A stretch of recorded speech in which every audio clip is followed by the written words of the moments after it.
Hello everyone, welcome back to my channel. So friends, video शुरू करने से पहले एक बात मैं बोलना चाहूँगी आप सबको कि प्लीज़ ये एक फ़ैन फिक्शन है, तो इसे बस फ़ैन फिक्शन की तरह ही लीजिए। इसका रियल पर्सन से कोई भी लेना देना नहीं है। ये मेरी एक इमेजिनेशन है जिसे मैंने अपनी कहानी में आप लोगों के सामने लाया हुआ है। तो चलिए अपनी वीडियो को शुरू करते हैं। लान वांगजी, जो कि 20 साल का एक एलीट स्विमर था, जब वो 30 साल के वेवू शैन से पूरे 10 साल बाद मिलता है तो वांगजी को अपनी आंखों पर यकीन ही नहीं हो रहा था। पर ये वेवू शैन तो वांगजी की समझ से बिल्कुल परे था। ऊपर से उसका बिहेवियर वांगजी को और ज़्यादा गुस्सा दिला रहा था। लान वांगजी अपने कॉलेज का टॉप स्टूडेंट था, जिस पर लड़कियां जान छिड़कती थीं। पर वांगजी के दिल में बस एक ही शख्स था और वो कोई और नहीं, वे वुशियान था। वो इन 10 सालों में वे वुशियान को एक पल के लिए, एक दिन के लिए भी नहीं भूला। तो फिर वे वुशियान उसे कैसे भूल गया? वे वुशियान अपने वादे को जो उसने लान वांगजी से किया था उसे कैसे भूल गया? वांगजी जब वे वुशियान के करीब एक लड़की को देखता है तो उसे बिल्कुल भी अच्छा नहीं लगता है। उसे वेवूशियन की वजह से गुस्सा और तकलीफ़ दोनों ही बहुत ज़्यादा हो रही थी। वांगजी जब चेंजिंग रूम में अपने कपड़े चेंज कर रहा था तभी वहाँ लान शिजुई आता है और वो कहता है, सीनियर, आपको डीन सर बुला रहे हैं। वांगजी और वेवूशियन की मुलाकात बहुत अच्छी नहीं रही थी। वांगजी अपनी शर्ट के बटन्स को बंद करता है और लान शिजुई से बिना कुछ बोले उस चेंजिंग रूम से बाहर निकल जाता है। लान शिजुई कहता है, सीनियर ने म्यान के प्रपोज़ल को मना कर दिया और ये बोर्ड डायरेक्टर मिस्टर वेवूशियन का हाथ तो ऐसे पकड़े हुए थे जैसे कि न जाने ही कब से उन्हें जानते हों। पर प्रॉब्लम तो मेन ये है कि सीनियर आज इतना ज़्यादा गुस्से में है, मगर क्यों? वैसे तो वो कभी ज़्यादा किसी से बात नहीं करते थे, पर ऐसा चेहरा, ऐसे फेस के एक्सप्रेशंस मैंने उनके चेहरे पर आज से पहले कभी नहीं देखे थे। तभी जिन जीशुन लान शिजुई के कंधे पर हाथ रखता है और कहता है, हे जूनियर, तुम अपने आप में ही क्या बड़बड़ा रहे हो? तो लान शिजुई बोलता है, कुछ नहीं सीनियर। इधर लान वांगजी डीन के पास जब पहुंचता है तो उसे पता चलता है कि बोर्ड डायरेक्टर वेवूशियन कार में उसका वेट कर रहे हैं और वो वांगजी से मिलना चाहते हैं। वांगजी डीन को बो करके वहाँ से जाने लगता है। तभी डीन वांगजी को बोलते हैं कि वो अपने आप को थोड़ा शांत रखे। वांगजी डीन को कोई जवाब नहीं देता और कार की तरफ बढ़ने लगता है। कुछ दूरी पर एक मर्सिडीज बेंज कार खड़ी हुई थी जिसके शीशे ब्लैक कलर के थे। वांगजी कार के शीशे पर नॉक करता है। तभी कार का डोर ओपन होता है और वेवूशियन लान वांगजी को कार में बैठने के लिए बोलता है, पर वांगजी खड़ा ही रहता है और कहता है, सर, आपको जो भी बात कहनी है आप यहीं पर कह सकते हो, मैं कार में नहीं आऊँगा। कार में सिर्फ वेवूशियन ही बैठा हुआ था और बाकी कोई भी नहीं था। वेवूशियन धीरे से स्माइल करता है और एक टैबलेट अपने मुंह में रखता है। उसके पास उस तरह की कई टैबलेट्स थीं। वेवूशियन 2 मिनट के लिए अपनी आंखें क्लोज कर लेता है। वांगजी को कुछ भी समझ में नहीं आ रहा था। तभी वेवूशियन अपनी आइज़ ओपन करता है और वांगजी की तरफ देखकर स्माइल करते हुए बोलता है, हे स्टूडेंट, मैं बहुत थका हुआ हूँ, इसलिए तुम कार में आ जाओ। डोंट वरी, मैं तुम्हारे साथ कुछ भी नहीं करूँगा। ये कहते ही वेंग वांगजी का हाथ पकड़ लेता है और कहता है, लान वांगजी, आई नो कि तुम मुझ में इंटरेस्टेड हो। क्या तुम चाहते हो कि तुम्हारे कॉलेज के स्टूडेंट्स और तुम्हारे फ्रेंड्स, डीन, ये सब तुम्हें ऐसे मेरा हाथ पकड़े हुए देख ले? वांगजी शॉक्ड था। आखिरकार वेवूशियन ऐसे क्यों बिहेव कर रहा था? तभी वो अपना हाथ वेवूशियन के हाथ से अलग करता है और कार में जाकर बैठ जाता है। कार में सिर्फ वो दोनों ही थे और माहौल बहुत ही ज़्यादा सीरियस लग रहा था। तभी वेवूशियन वांगजी की आंखों में देखते हुए कहता है, तुमने उस लड़की को सबके सामने मना क्यों कर दिया था? वो बेचारी कितना रो रही थी। क्या तुम किसी को लाइक करते हो? वांगजी का दिल तेज़ तेज़ धड़क रहा था, पर साथ में ही उसका गुस्सा भी बढ़ रहा था। वो अपनी नज़रें दूसरी तरफ करते हुए कहता है, सर, आपने मुझे यहाँ किस लिए बुलाया था? वेवूशियन हंसता है और बोलता है, हे, इतनी जल्दी भी क्या है, अभी तो हम।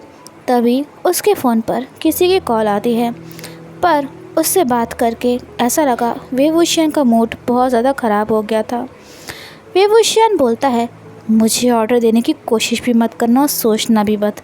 मेरा जो मन होगा मैं वो करूँगा। अब मैं तुम्हारे अंडर काम नहीं करता हूँ। ऐसा लगा जैसे कि वो कोई दूसरा पर्सन हो। वांगजी वेवूशियन की तरफ देखता है और मन में सोचता है, क्या हुआ था इन्हें जो ये ऐसे कर रहे हैं। तभी वेवूशियन कॉल करता है और फिर से अपना वो केस खोलता है जिसमें पर्पल कलर की कई सारी टैबलेट्स रखी हुई थी। वो उनमें से एक टैबलेट ऑलरेडी खा चुका था और वो फिर से एक टैबलेट उठाता है, पर कुछ सोच करके वो फिर से उसे उसी केस में वापस रख देता है। वेवूशियन का मूड बहुत अपसेट था। तभी वो वांगजी की तरफ मुड़ता है और उसके कंधे पर अपना सिर रख लेता है। वेवूशियन कहता है, स्टूडेंट लान वांगजी, मैंने सुना है कि तुम्हें कॉलेज से स्कॉलरशिप मिलती है क्योंकि तुम्हारी फैमिली की कंडीशन ज़्यादा अच्छी नहीं है और तुम इंटरनेशनल लेवल के स्विमर भी बनना चाहते हो। अगर तुम चाहो तो मैं तुम्हारी मदद कर सकता हूँ। वांगजी अपने आंसुओं को, अपने इमोशंस को कंट्रोल करते हुए कहता है, आप मेरी मदद क्यों करना चाहते हो? क्या आप मुझे जानते हो? और आपने मेरा बैकग्राउंड चेकअप क्यों किया?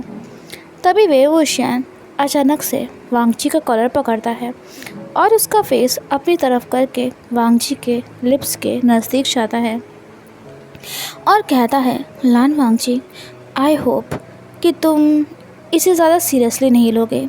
ये कहते ही वेवूशियन वांगजी के लिप्स पर पैशनेटली किस करने लगता है। वांगजी शॉक्ड हो गया था वेवूशियन के बिहेवियर को देखकर। आखिरकार क्या हो रहा था ये सब? हाँ, ये सच था कि वो वेवूशियन का पिछले 10 सालों से इंतज़ार कर रहा था। एक एक दिन, एक एक महीना, एक एक साल उसके लिए काटना बहुत ही मुश्किल था। वो वेवूशियन को अपने गले से लगाना चाहता था, उसे प्यार करना चाहता था, उसके साथ इंटीमेट होना चाहता था, उसको बोलना चाहता था कि वो वेवूशियन से बहुत बहुत प्यार करता है। लेकिन वेवूशियन उसके पास वापस क्यों नहीं आया? वो उसका इंतज़ार कर रहा था, उसने अपना वादा क्यों नहीं निभाया? वो वेवूशियन से बोलना चाहता था कि वो वेवूशियन से प्यार करता था, इसलिए कभी भी उसने किसी की भी तरफ ना ही तो देखा और ना ही तो किसी को अपने करीब आने दिया। पर ये सब क्या हो रहा था? एक तो वेवूशियन अपना वादा भूल गया, ऊपर से वो वांगजी को ज़बरदस्ती किस कर रहा था। तभी अचानक से वांगजी को बहुत तेज़ गुस्सा आ जाता है। वो वेवूशियन को अपने से दूर करता है और उसे कार की सीट पर नीचे की तरफ पुश कर देता है। तभी अचानक से वांगजी वेवूशियन के हाथों को उसके सिर के ऊपर पिन कर देता है। वांगजी की पकड़ वेवूशियन के हाथों पर बहुत मजबूत थी। वो वेवूशियन की तरफ नीचे की ओर झुकता है और अपने लिप्स को वेवूशियन के गले के पास लाते हुए कहता है, डायरेक्टर, शायद आपको अभी मेरे बारे में सही से नहीं पता है। फिर वांगजी वेवूशियन की आंखों में देखते हुए कहता है, क्या आपको याद है कि मैं कौन हूँ? वेवूशियन के चेहरे पर ना ही तो कोई रिग्रेट था, ना ही तो कोई उसे डर लग रहा था। वो स्माइल करते हुए कहता है, हे लान वांगजी, मैंने तुमसे बोला था ना कि इस बात को ज़्यादा सीरियसली मत लेना, और वैसे भी हम अभी अभी तो मिले हैं, तुम क्यों याद होगे? वांगजी अपने हाथ से वेवूशियन के हाथ को कसकर प्रेस करते हुए कहता है, मिस्टर वेवूशियन, आपने मुझसे बोला कि मैं इस चीज़ को, इस किस को जो आपने मुझे किया उसे सीरियसली ना लूँ, but you know something, start आपने किया है पर इसका एंड अब मैं करूँगा। वो वेवूशियन की आंखों में देखते हुए कहता है, जो मेरा है वो सिर्फ मेरा है, मैं उसे किसी और का कभी भी नहीं होने दूँगा। ये कहते ही वांगजी वेवूशियन की नेक को अपनी टंग से लिक करता है और फिर उस पर पैशनेटली किस करने लगता है। वेवूशियन की सांसें हैवी होने लगी थीं और वो अपनी आंखें बंद कर लेता है। वांगजी वेवूशियन की नेक पर किस करते करते उसके लिप्स पर आता है। वो किस करने के लिए वेवूशियन की तरफ झुकता है, पर तभी उसकी आंखें नम हो जाती हैं। वो वेवूशियन को ऐसे किस नहीं करना चाहता था, वो तो वेवूशियन से प्यार करता था, तो फिर क्यों उसने ये सब किया? पर वांगजी अपने आंसुओं को निकलने नहीं देता है और वेवूशियन के हाथों को छोड़कर उसके ऊपर से उठकर बैठ जाता है। वेवूशियन अभी भी लेटा हुआ था। तभी वो हंसता है और कहता है, वाओ लान वांगजी, तुम तो सच में बहुत ही पैशनेटली मुझे किस कर रहे थे। तुम्हारा जो भी लवर होगा वो कितना लकी होगा। तुम तो एक पल के लिए बहुत सीरियस हो गए थे। मैं तो बस। तभी वांगजी बोलता है, अगर मैं सच में आपको लेकर सीरियस हूँ तो। ये सुनते ही वेवूशियन चौंक गया और वांगजी के नज़दीक जाकर बोला, लान वांगजी, क्या क्या कहा तुमने? पर वांगजी आगे कुछ भी नहीं बोला क्योंकि वो जानता था कि वेवूशियन को ये सब मजाक लगेगा और उसकी उस बात को कोई वैल्यू नहीं होगी। वेवूशियन वांगजी के नज़दीक जाकर बोला, हे स्टूडेंट लान वांगजी, क्या तुम उस किस को सीरियस समझ रहे थे? मैं तो बस यूं ही तुमको थोड़ा टीज़ कर रहा था। ये तो मेरे लिए नॉर्मल सी चीज़ है। मैं तो इससे आगे भी। तभी वांगजी उसकी तरफ गुस्से में देखता है और कहता है, मिस्टर वेवूशियन, आई डोंट नो कि आपके लिए ये सब मायने रखता है या फिर नहीं, बट मैं ये सब सिर्फ उसी शख्स के साथ कर सकता हूँ जिससे मैं प्यार करता हूँगा। अब जब आपने मुझे किस किया ही है तो आप किसी और के पास जाने के बारे में सोचिएगा भी मत। ये कहते ही वांगजी कार का डोर ओपन करता है और वहाँ से जाने लगता है। तभी वो पीछे मुड़ता है और वेवूशियन की तरफ देखते हुए कहता है, आप कैसे मुझे भूल सकते हो? पर वेवूशियन उसकी बात को सुन नहीं पाया था।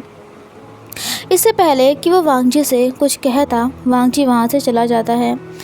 जिन जेशुन वहाँ से कुछ दूरी पर खड़ा हुआ था और ये सब देख रहा होता है। वेवूशियन हंसता है और सोचता है, ये स्टूडेंट लान वांगजी भी ना, ये मुझे ऐसे देख रहा था जैसे ये मुझ में इंटरेस्टेड हो और मैंने तो बस इसे किस ही किया था, तो फिर ये क्यों? तभी वहाँ वही लड़की आ जाती है जो कुछ देर पहले वेवूशियन के साथ थी। वो कार में आकर बैठती है और बोलती है, वेवूशियन, तुम कब लोगों को टीज़ करना बंद करोगे?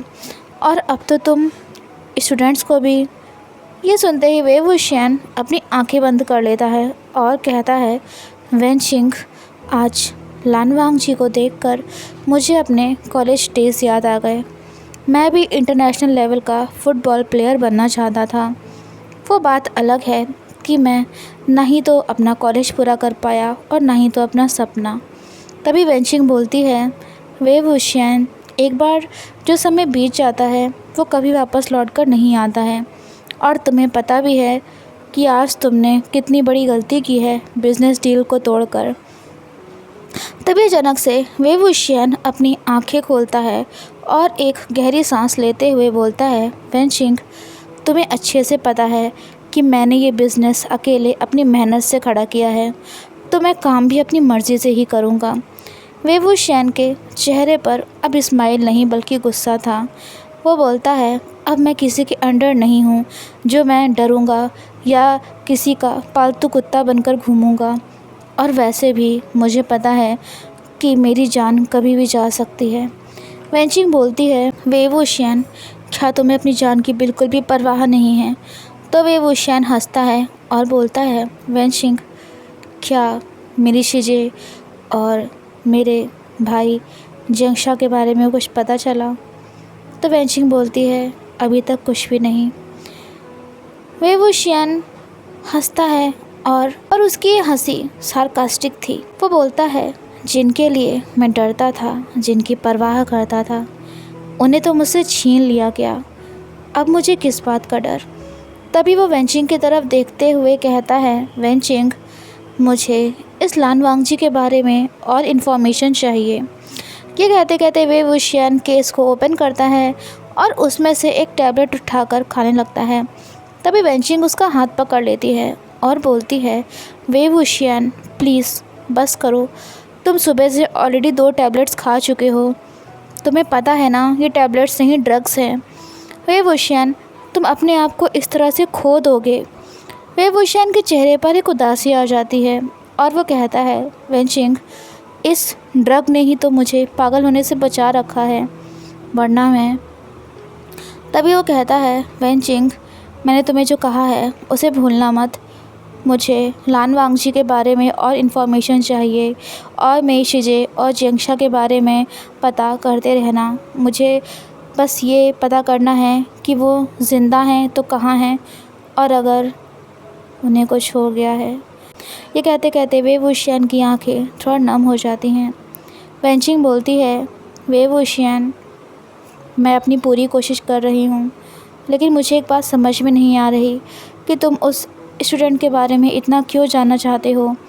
तो वे वुशियन हंसता है और कहता है, कुछ नहीं, मुझे ये लान वांगजी काफ़ी इंटरेस्टिंग लगा है।